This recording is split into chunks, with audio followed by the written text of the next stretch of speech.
gata, luya. Yan po yung malunggay. Saka may pritos na po ako ng dilis. Ating ihahanda na. Ayan po, hinigisan natin yung luya. May bawang. Saka po isang konting luya. Hanggang lansa. Kung halimbawa man po. Yan po talaga ang sahog na aking ginawa. Kaya basta sa inyo po naman kung anong gusto nyo sahog. Naman po pwede naman kahit ano. Sa akin po lang yung po bagang simpleng luto lang po dito sa amin.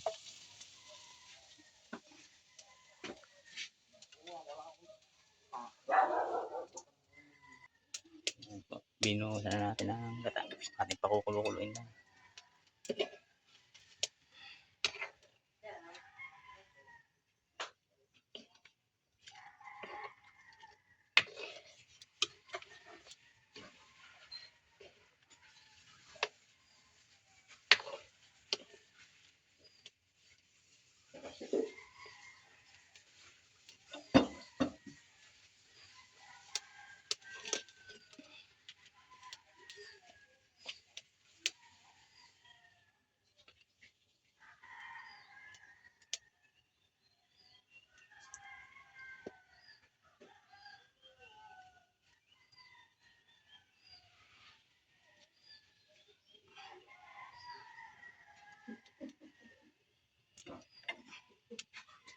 Ayan po, kumukulo na.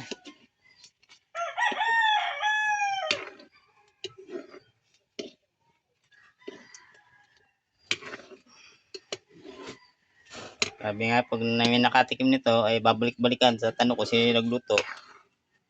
Ewan ko kung ano sasabihin po.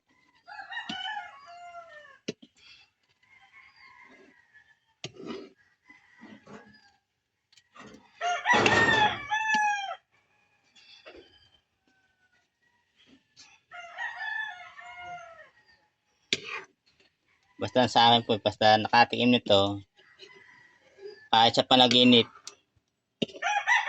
tuwan-tuwa ho at saka masaya siya.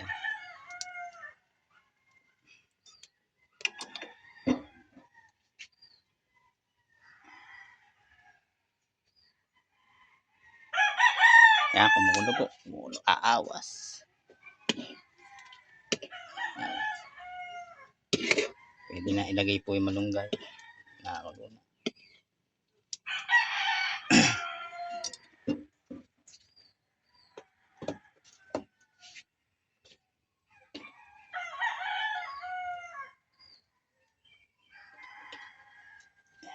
Ilagay.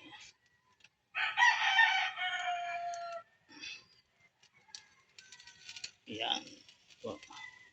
Ginaawas po. Lalagyan. Hirap mo ko na ihawak mo kasi yung cellphone.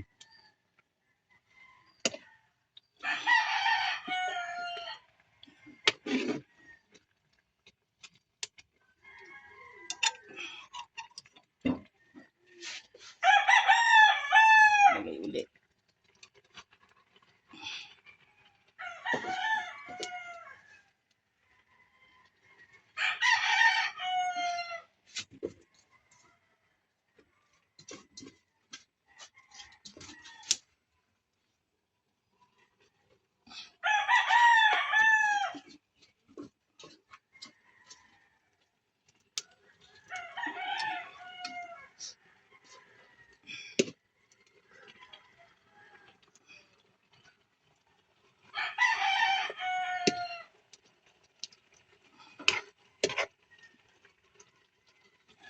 Yan.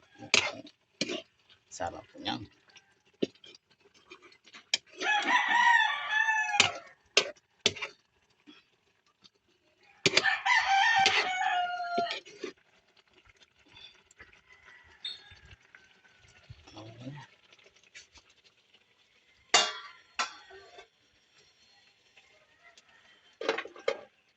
Meron po pala tayong lara na mailalagay mamaya.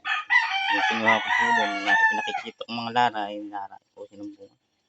Kuha na tayo ng 4 na piraso. Ayan po, nilagay na natin yung lara. At konting oras na lang, luto na po tayo po.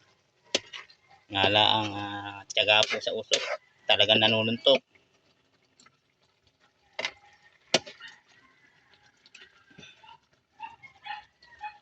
Ayan po. Ayan po, luto na. Luto na. Medyo pwede na po ito. Kainan na. Kaso mainit pa ba? Aba. Ayan po. Sana po yung nakakita at nakapanood natin, nadaanan at pagluluto kong ito ay ito pa, mapatakam po kayo at mapasarap. Salamat.